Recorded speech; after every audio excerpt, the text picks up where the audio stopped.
Hi, I'm Melissa Simpson, and I'm with the International Left-Hand Path Consortium. And here with me today is Caleb Storms. So Caleb, thank you for coming. I greatly appreciate it. Of course.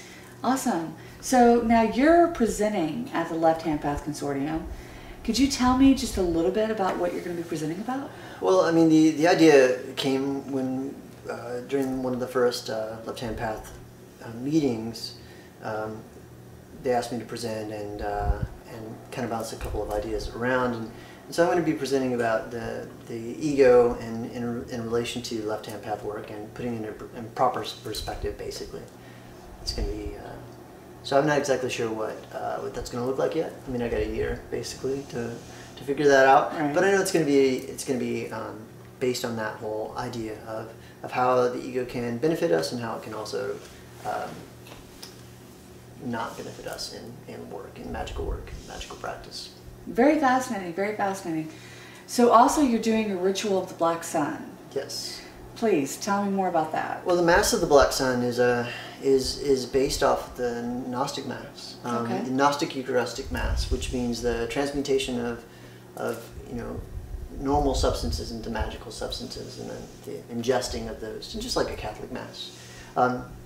Unlike a Catholic Mass, it's heavily based on occultism, and the Mass of the Black Sun is what we do is we literally build a Black Sun energetically, and then we have dancers that use the energy of the audience or the energy of all the spectators to create the actual rays of the Black Sun. And I brought props. So awesome. So this is the Black Sun. I got it right. This is the Black Sun. Okay. And so the Mass, what we're really doing is we're building this. And the altar's in the center and the audience is kind of sitting around and then these rays shoot out. So what ends up happening is the entire congregation becomes this manifestation of the Black Sun. Mm-hmm. And then furthermore, then they get to actually ingest each one of these 11 elements. So they get to eat or feel or experience or meditate each one of these 11 rays, as we call them, in the Black Sun system. The importance of that is the Black Sun, what the Black Sun does is it follows the stages that all matter, all energy has to go through in order to exist. So it starts with aim, which is nothingness, and ends up in Audubon, which is the atomic level. Mm-hmm. And so it's a form of magical alchemy. And so by ingesting all 11 of those elements, you begin to harmonize yourself with the universe. And one of the people that was involved in the Black Sun early on, Tao Saga, used to call it the universal washing machine, because no matter how dirty something came in, it would leave clean and harmonized. Thomas Carlson, when he came several years back and came to our Mass, said the thing that he appreciated about it was in a lot of magical systems, especially the right-hand path stuff, they're really big in banishing. Right. And in the Black Sun, the idea is to incorporate. Everything serves a purpose and everything is there for a reason. And so the Black Sun system is really all about harmonizing and incorporating things. So that's why it's considered left hand, it's considered right hand, because it's you can only see the shadow because there's a light. Exactly. And the light only exists because of the shadow. And so in the Black Sun system, they're both recognized and they're both well worked with. And so the Mass is kind of I would call it an initiation into that. In fact, if I ramble on too long, let me know. In Africa, we have a lodge in Africa, in South Africa, ran by Fabius K. And Fabius uses the Mass as his initiation rite. So when new people come in, he'll make them go through a Mass before they begin the actual work of the system, which I think is a good idea, which we've done before here. Very fascinating. Yep. Fascinating. I love that. Thanks. I'm looking forward to it. And also the International Left-Hand Path Consortium, where he is presenting and doing the Mass of the Black Sun, will be April 8th, 9th, and 10th of 2016. So buy your tickets now. Now, you've been into the occult for a really long time. Yeah. And so I'm curious, how did you get started in your path and where has it taken you? Well, when I was I had a lot of questions, and this is the part that we haven't even discussed yet, so it's going to be new to you too. Right. When I was 5 years old, I witnessed the death of my sister. Okay. And that gave me a lot of questions, because the answers that I was getting from the people around me, you know, there's nothing that you can tell a child of that age about heaven or hell that's going to make a damn bit of difference when they've just witnessed somebody that they love die. Right. And for somebody to tell me that God wanted her to be an angel, or it was her time, that just didn't jive with me. And so I grew up with a whole lot of questions, and I kind of decided even then that I was going to find, you know, an answer to that. The other side of that is even though my sister her body had died, she still visited me quite frequently. And so that was also very confusing, because trying to put that into a proper context was very difficult. And so I got into drugs, because drugs was how I could shut all that down. And so at the age of 19, I had a breakdown, an OD, whatever you want to call it. I couldn't remember my name. It's basically what happened. And went into rehab, and when I got clean, all of this stuff came back. So I started to see things, hear things, experience things, and I thought I was going crazy. I thought, man, dude, you did too many drugs, and you completely messed yourself up, and now you're never going to be right. And so through a bunch of circumstances, causes and conditions, as the Buddhists would say, I ended up at this spiritualist camp in Chesterfield, Indiana. It was about 6 a.m. and we arrived about 4 a.m. and we're walking around this beautiful campus. Camp Chesterfield, by the way, is like it's a spiritualist camp that was founded in 1886. It's one of the oldest spiritualist camps in the country, perhaps in the world. And they're old-time spiritualists, you know, the seances and the tapping the tables and all that stuff. Okay. So about 6 a.m. I'm walking around the campus, and I turn this bin, and this old woman, she would be so mad if she was still alive. Old woman. This older woman was standing out there, really tiny little thing, tinier than me, with these two little pugs. She started wagging her finger at me, and she goes, "Young man, come here." And I walk over to her, and I was like, "Yes, ma'am." And I thought she was gonna throw me off, you know, the property, because I was this, you know, long-haired freak, 19-year-old kid. And she said, "You're not crazy, you know. You're gifted. Come back and see me." And I was blown away, of course, because again, I didn't know this woman at all, and obviously had not told her or anyone else why I was there. Mm-hmm. And that turned out to be Reverend Lillian Majors, and she took me under her wing, and she became kind of like my spiritual grandmother. And because of her and another woman named Frances Zindel, both of them are gone now. They took me under their wing, and they really taught me to control and to utilize medium and clairvoyant gifts, and that started my journey, because I still had those questions, you know. So they taught me was that I wasn't crazy and that this stuff was real, but that still led me with all of these questions, right. You know. And so so I started extensively studying, and I went from spiritualism to you know, Edgar Cayce stuff, to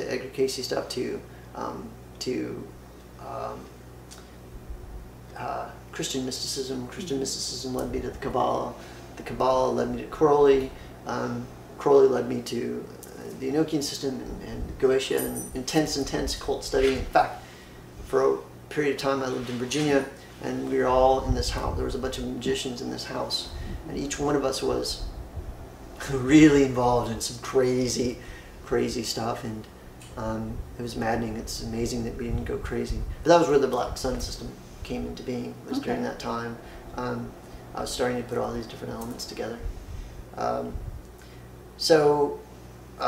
Yeah, and you know, and then I practiced. I would consider hardcore occultism for about 15 to 20 years, invoking every day. and when I mean invoking, I mean literally I invoke every day. And through that, I realized, I got to the point where I began to see the interdependence of things. The Buddhists talk about it being, well, they talk about it being interdependence, and the heathens will call it the web of weird. And there's this interlocking, independent nature of all beings. And that kind of started to lead me towards Buddhism, because I realized that no matter how free I became, I would still be tethered to humanity. And so I was never going to be completely free. No matter how much of a god in my own mind I thought I was, I would still be tethered to the rest of you sons of bitches. So, so Buddhism taught a different way, and the way was to get everybody free. And I gravitate towards Tibetan Buddhism because of my esoteric background. Tibetan Buddhism is magic, it's just in a different context, right. With different trappings and different symbolism, but just as profound. Well, excellent. So now you're not a monk, however... I'm not a monk. However, you are called a monk by whom again? Well, by lots of people. The monk thing started, I had a series of awakenings that took place in my life, and I started to become a renunciate. And by renunciate, I mean I started to kind of give up mundane life. Right. Through various stages. It didn't all happen at once. And at one point I was posting on Facebook, and a friend of mine said, "You're kind of this weird photography monk guy." And I was like, "Photo monk, that sounds great." And so photo monk became the name of a project. Initially, that's what it was. It was the name of a photo project, and then photo monk became a lifestyle.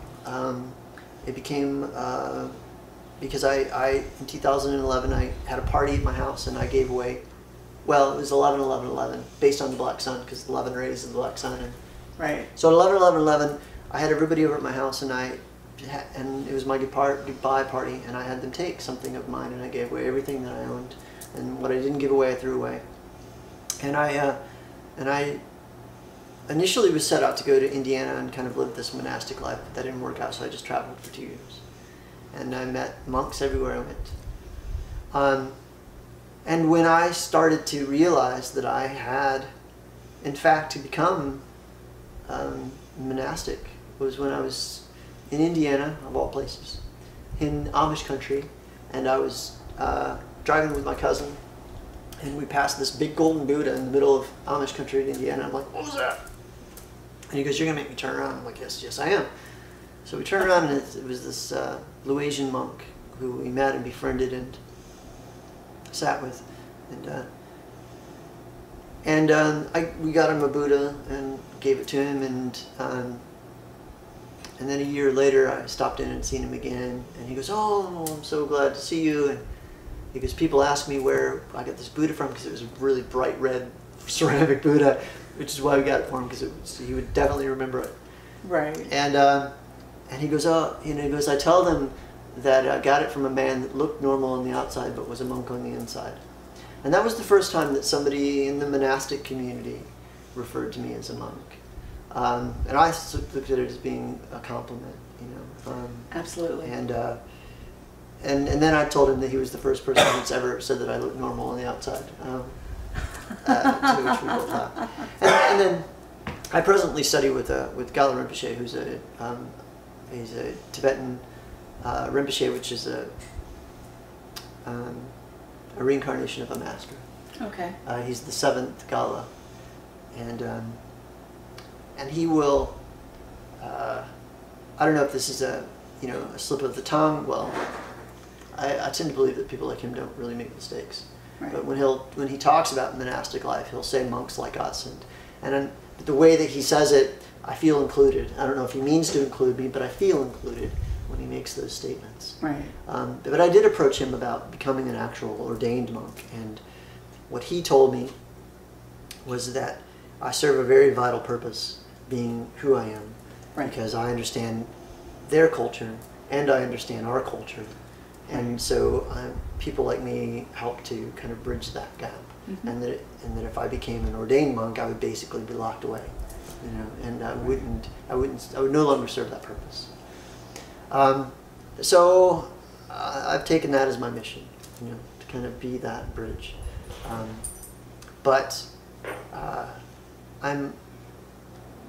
make no mistake, if Gala Rinpoche came to me today and said, "Here's your robes and bowl," I would shave my head and follow him.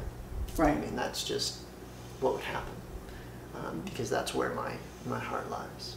Very, very cool. Yeah, absolutely amazing. I can't say I've ever met a monk before. However, you're the closest that I've come to. I could introduce you to many.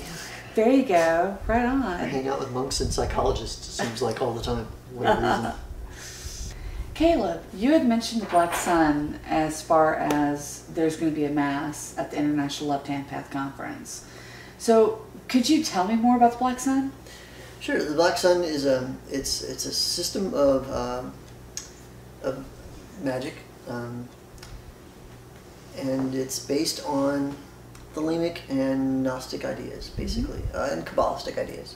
The whole thing started, again, when I was living in the house in Virginia with a bunch of crazy occultists. I was reading a lot of old esoteric stuff from ancient Judaism, Torah and Sefer Yetzirah and things like that, and Talmud. Talmud is really esoteric, but, well, part of it anyway.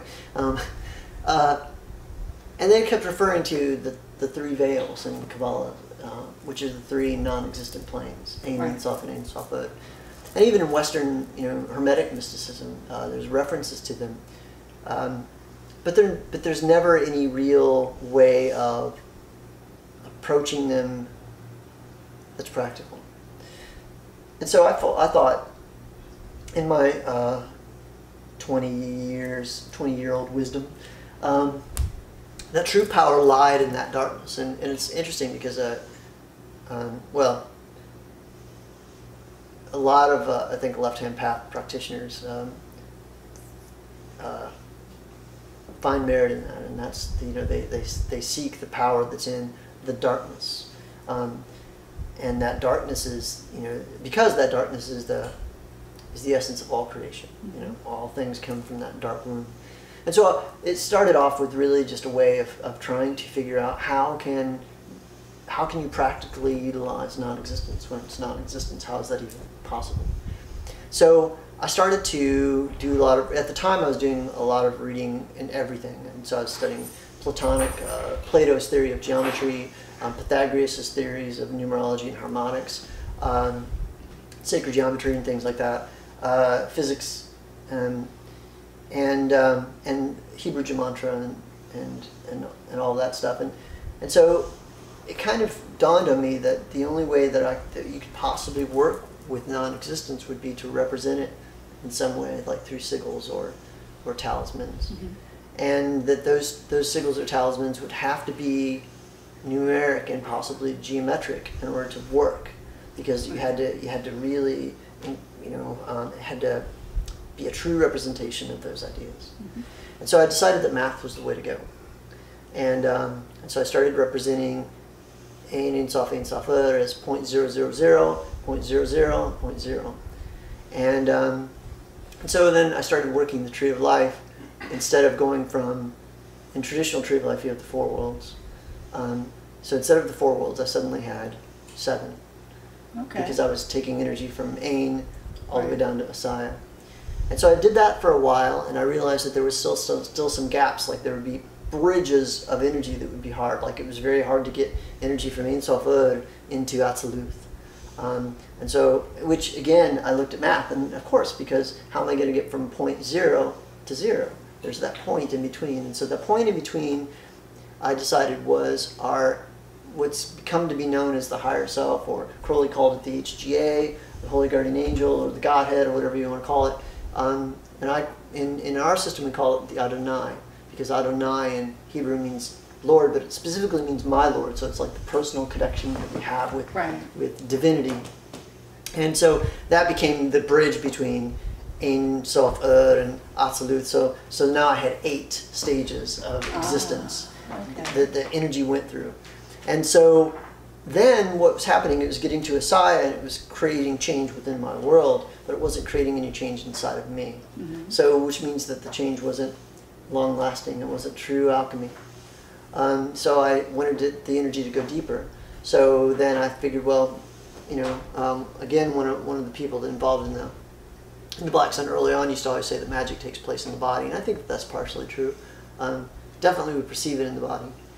And so I incorporated Adam, which of course is the Hebrew word for body, or for man, humanity, really. Not to be sexist. Adam actually means humanity. So then I had 9 stages. And so then, okay, well, it's cool. It's affecting my physical body, which it did. It would actually affect my weight and the way that I looked, but it still wasn't affecting. It wasn't changing me as a person. So then I grasped onto the Hebrew notion of ruach, which means breath of life, which they take to mean as soul. Right.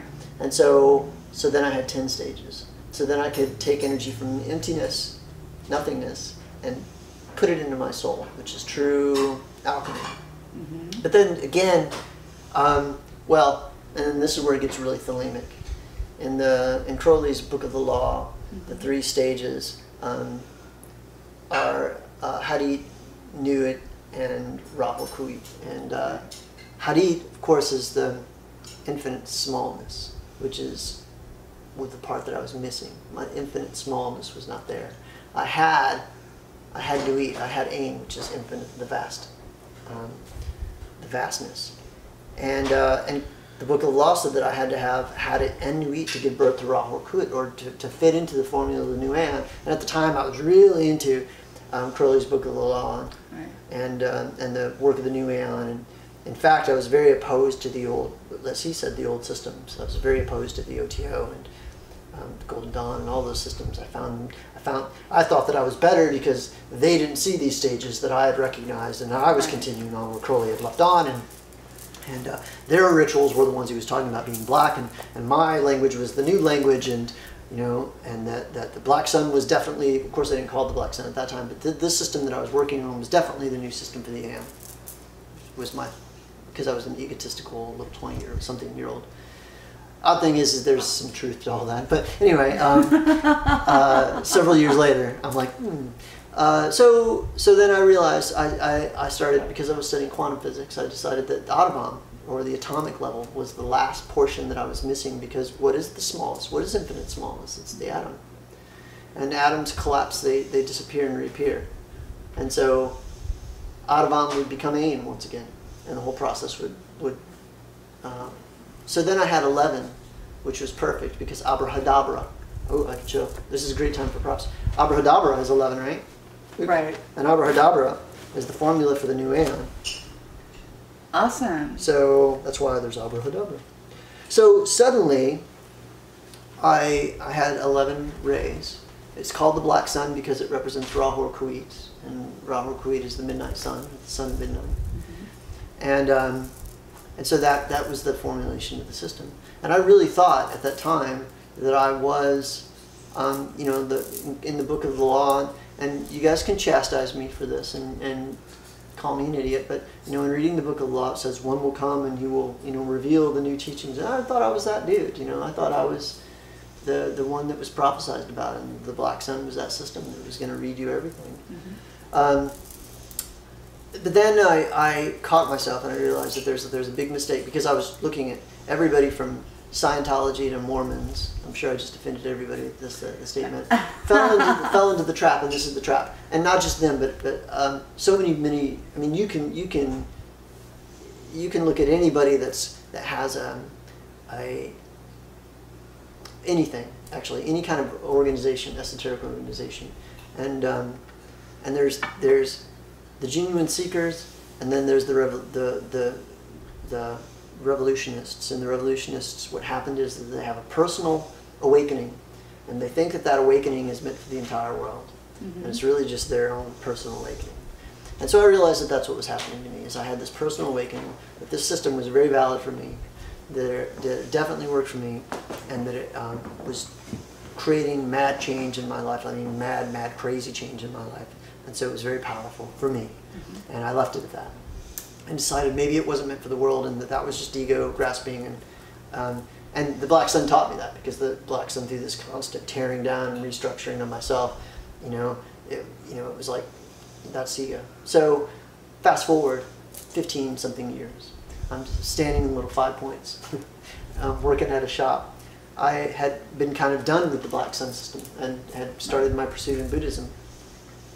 And a friend of mine comes up to me, and she was really angry because she had left the OTO and was really upset with hierarchical whatever. And she goes, "Hey, would you help me create a magical order?" And I said, "Sure, I happen to have this magical system. Take a look." And so she came back to me and she goes, "My God, this is amazing." And I was like, "Yeah, it's okay." And so then we sat down one day and we took the Book of the Law and we went through the Book of the Law. And this is, as an adult, having kind of detached myself from the system, not having this kind of idea that this is the one that's going to change the world. Right. And looked through the Book of the Law, and it was quite easy to see that maybe not this system, but this kind of magic is exactly what the book was talking about. And we're not the only ones. There's lots of people out there that are doing it. But the kind of magic is that it is more transformative, and it is more inclusive, and it is more universal. That it isn't set up in and that's the beauty of the Black Sun. I know you asked me to do spaces. I'm not being very good at it. I'm not a very good interview subject. But one of the things that the Black Sun, what I love about it, is it's incredibly adaptable. One of the biggest things that's happened is several years ago, somebody approached me from South Africa, and who had gotten a hold of me through various other channels and said, "Hey, I'm really interested in this Black Sun system. Can you teach me?" And I was like, "Sure." So I taught him for a couple of years, set him up at the charter, and now the lodge is huge in South Africa. And the reason it's huge in South Africa is for a couple of reasons. First of all, they're not afraid of change because they've overthrown apartheid, and many of them have memory of that. Right. And so we're us in the United States, we fear change. And so a system like the Black Sun that will definitely cause a disruption in your life because it creates harmony, and where a lot of us are living disharmonious lives. We don't like it. One of the people that went through the first year, when we were in active lodge, said, "I love the system, it's really valid, and that's why I can't do another round." And she goes, I'm really happy with where I ended up this round. But in South Africa, they're not afraid of that, so it's taken off. And the other reason is because they've been able to adapt it. They call it the Black Sun of Ku, which is a native African thing. And so they've been able to take that idea and plug it into the 11 rays, and it works. I've had other people do the same thing with runes and plug runes into the 11 rays, and it works. You can plug anything because the rays they're not dogma. They're stages of existence. Right. It's physics. It's the physics of magic. The other thing that we noticed about it when we really started doing it, and this is why a lot of people considered us left-hand path. Most people considered us left-hand path early on, and still to this day. The concept of the Black Sun is very heretical. And the reason it's heretical is because when you really look at what we're doing, the first thing that you do when you come into our temple is you learn the Doth working. And the Doth working is you take Doth, on the Doth being the unknown sphere of the Tree of Life, the one that's sunk into the abyss, and you plug it in and you put it through the Black Sun. What happens, of course, Doth means knowledge, right? Right. So you gain self-knowledge is the first thing that happens. That's why we do that. The other thing that happens is you resurrect your own personal Doth. So it's no longer lost in the abyss. So you suddenly have direct access. Direct access. Which, of course, the old guard would lead you to believe that you can't do that until you're such and such a degree, that you have to go through all these ordeals. And yeah, you do have to go through all those ordeals. You have to go through the ordeal. But those ordeals can be internal. They don't have to be external. And they don't have to be under the guide. They don't have to be under the leadership of somebody else. You can, and that's why we call this a self-initiatory system. You have a mentor, and the mentor is your guide. So it's set up kind of like the AA, in the sense that you have a mentor that guides you through. But that's all they are, is they're a guide. They're somebody to kind of, help you through the steps because they've been through it before. But everybody goes at their own pace. Everybody works on an individual basis, and nobody's telling them, you know, how to do it. Well, okay. You know, I mean, there's techniques, but there's not rules, I guess would be the way to say it. There's techniques, but there's not dogma. Yeah. And the techniques are, you know, because, and they're not, all of them are not mine. I mean, I had the starting blocks, but they were developed from, you know, all of us practicing it. And when somebody comes to me with an idea, because I am now more Buddhist than anything else, I'm completely detached. And so I don't have that personal grasping at it. It's not my system anymore. It belongs to everybody. And so I like it when people change it and adapt it and work with it and discover new things about it. But the resurrection of death is the part that was really heretical. That people were like, you can't do that. And I'm like, we've done it. We continually do it. We're doing it all the time. Because what happens is the tree of life and the tree of knowledge become unified again. Mm-hmm. There is no separation. And you have direct access. Where you go from there is up to you, and then we call that the personal working. Because after somebody does the doth working, they're unified with themselves again. And then they can do whatever personal working they want to. Everybody wants, of course, to jump to the personal working and go, oh, but I have a great understanding. And all. Go through the doth working.